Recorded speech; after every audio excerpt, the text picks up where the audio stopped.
We have the TCG crossover event in Pokemon Go that's going to produce some of the most Stardust you've ever seen from a research task, as well as some other really cool things, amazing spawns, and we have Mewtwo coming back. So with all that said, let's get into my top tips to help you guys max out on this event and not miss anything that's important to your gameplay in Pokemon Go. So welcome to the Trainer Club. Here we go.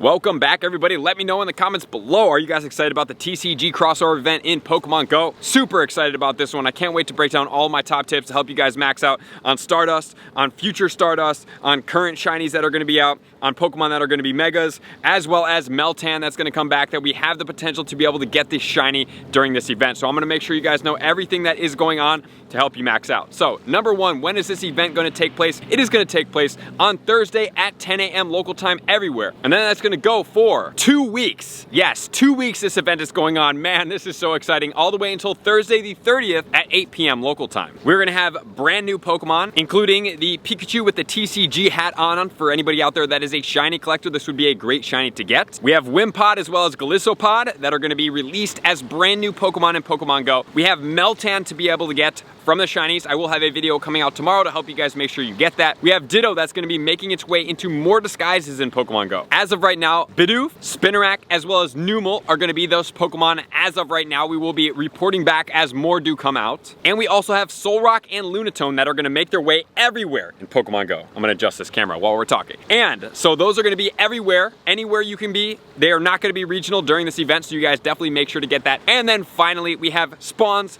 raids, and field research tasks, and I'm gonna help you guys max out with all those top tips. So let's get in my top tips, starting off with tip number one.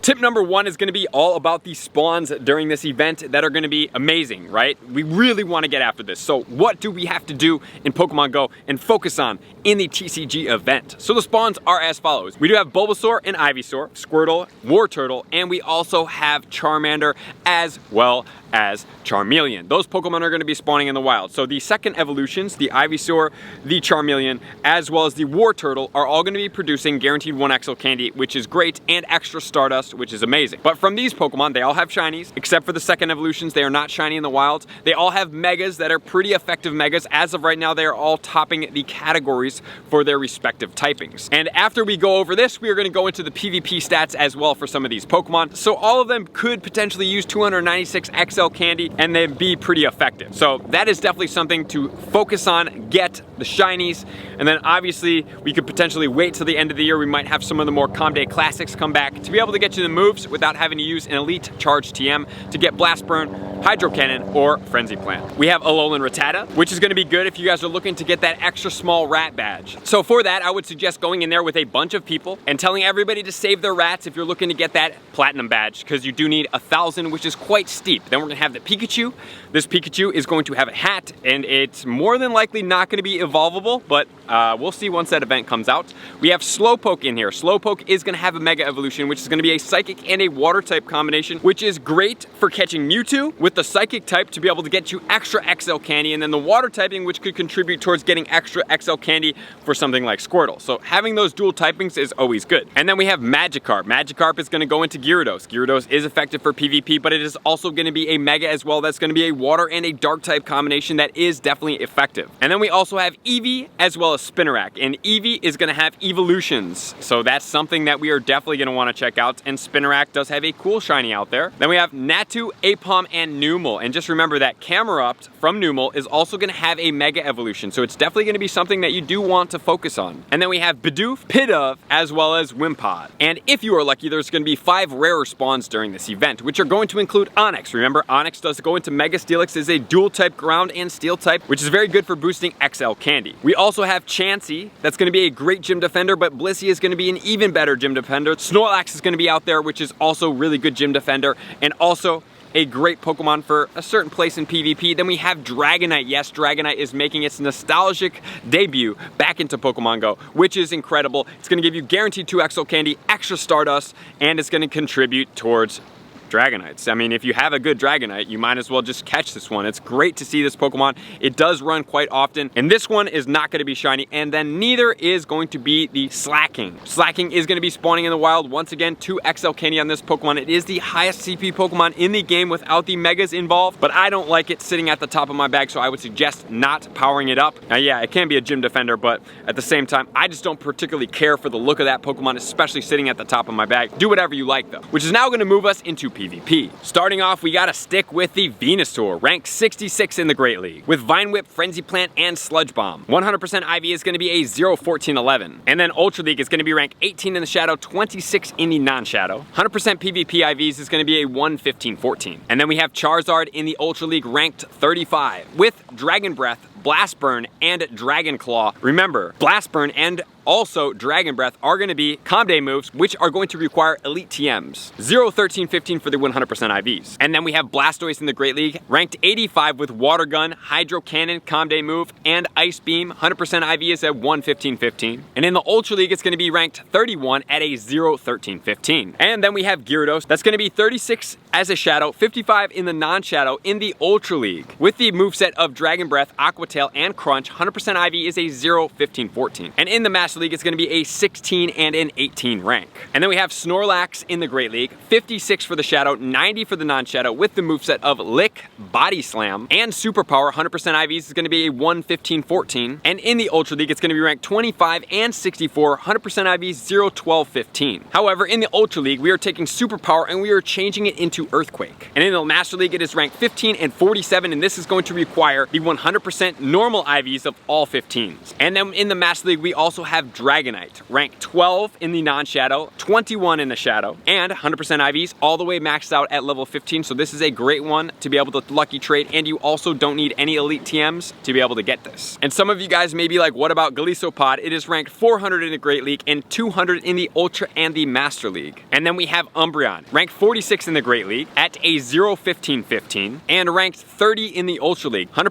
IVs for the Ultra League is all the way maxed out. It sits below 2,500, and you can also buddy boost that up. And then we have Sylveon in the Ultra League as well. So the moveset is going to be Charm, it is going to be Moonblast, and Psyshock, which is the Calm Day move. The ranking is going to be 65. 100% IV is going to be a 0-13-15, and then for the Master League, it's going to be ranked 50. So with that said, guys, that is a lot to take in. There's the Mega Pokemon to get the XL Candy for. We have the PvP Pokemon. There's the Shiny Pokemon. It is a great event, which is then going to lead us into tip number 2.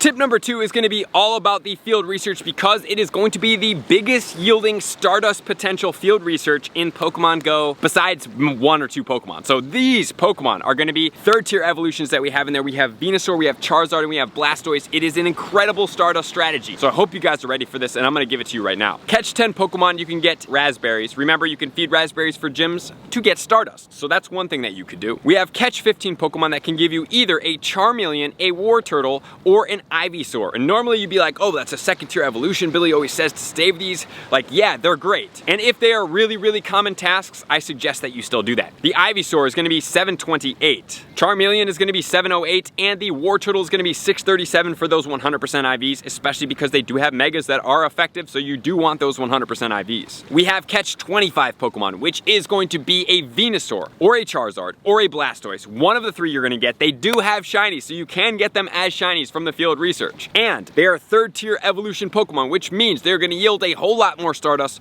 So encountering these Pokemon, giving them a golden raspberry, and then running from that Pokemon is going to stack them in your field research stack. Then when we have Calm Day, which is going to be a little bit of time, 2 months away, we are going to be able to get the 3 times catch Stardust. And then once we do have that, we will be able to encounter all of these Pokemon on that day and increase our Stardust gains for the day. So it's very effective to be able to do this. 1166 for the Venusaur, 1238 for the Charizard, and 1057 for the Blastoise, all 100% IVs. And then we have catch 40 Pokemon, which can give you either a Snorlax, or a Slaking. So Slaking, another third tier evolution Pokemon, but since it is either a Snorlax or a Slaking, to be able to stack them if you do get this task. If it's a Slaking, you give it a berry, you run away from it. If it's a Snorlax, you catch it. 1382 for the Snorlax 100% IV, and 1899 for the Slaking. Then we have Trade a Pokemon, which is going to be a Pikachu Encounter 402. Also has the shiny. Hope you guys do get that shiny Pikachu with the hat. I sure hope I do. I love those shinies.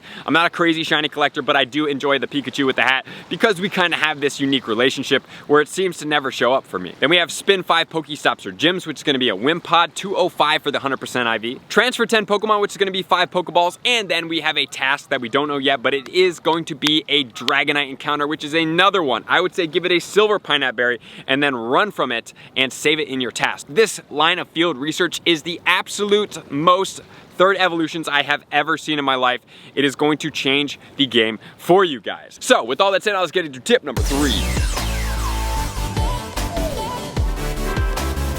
Tip number 3, we are going to talk about a couple things. So number 1, we have a collection challenge. It looks like you're going to be able to select a collection challenge, or if not, you will be able to do multiple of them. But as of right now, if you do select the fire, you're going to get a Charmander and a Charizard encounter. If you select the water, you're going to get a Squirtle and a Blastoise, and a grass one is going to be a Venusaur for the final, and then a Bulbasaur for the first. And the remaining Pokemon are going to differ. As I did talk about, you could go ahead and rewind back and pause and check them out over here. And then let's also talk about the Meltan. I'm going to be putting a video out tomorrow that is going to be how to catch Meltan. But if you do want to check out my older video, you can check it out over here where I do talk about it. But it is very easy and it does come out frequently. And you are able to get it every 3 days. So being that this event is going to be 2 weeks to be exact, you're going to have a decent amount of chances, but as soon as the event starts, I highly suggest you guys open your Meltan box, but you have to be ready to do so. Which is then going to lead us into the raid battles. For the raid battles, we do have Chansey, we do have Larvitar, we do have Timber as well as Wimpod. If you want a unique raid, just grab the Wimpod from the raid battle. For the other ones, I mean, they're cool, but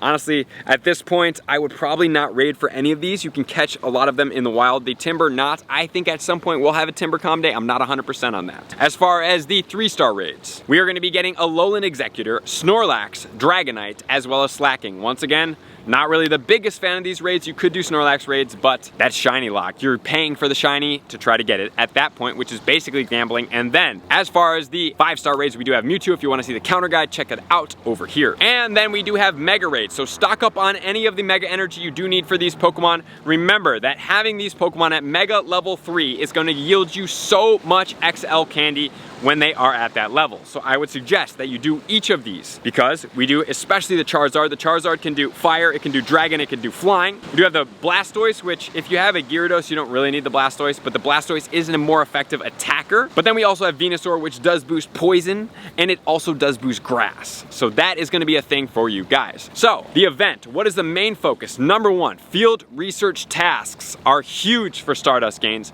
Number 2, the spawns, especially things like Magikarp, things like Charmander, Squirtle, Venusaur, everything with a Mega Evolution. We have Onix. Get the XL candy, 296, and then also get as much candy as possible. Focus on the Stardust, focus on getting shinies, and having as much fun as possible. So, check you guys out on tomorrow's video to help you guys get Meltan. I appreciate you guys tuning in as always. To all my likers, commenters, subscribers, Patreon members, everybody who takes their support, subscription, and participation to the next level. I'm gonna see you guys out in the next video. Peace. I want to take this time to thank everybody who supports me in every facet. It means the world to me, and an extra special thank you to all my Patreons. I greatly appreciate the extra support to continue to allow me to pursue Pokemon Go full time, allowing me to create my daily video uploads in the most timely fashion for everyone's benefit. Plus, I get the amazing experience of sharing my creative processes behind the scenes and raiding all around the globe with select upper tiers. Thank you everybody for being a part of the Trainer Club. You all mean the absolute world to me, and I will see you guys out on the next video.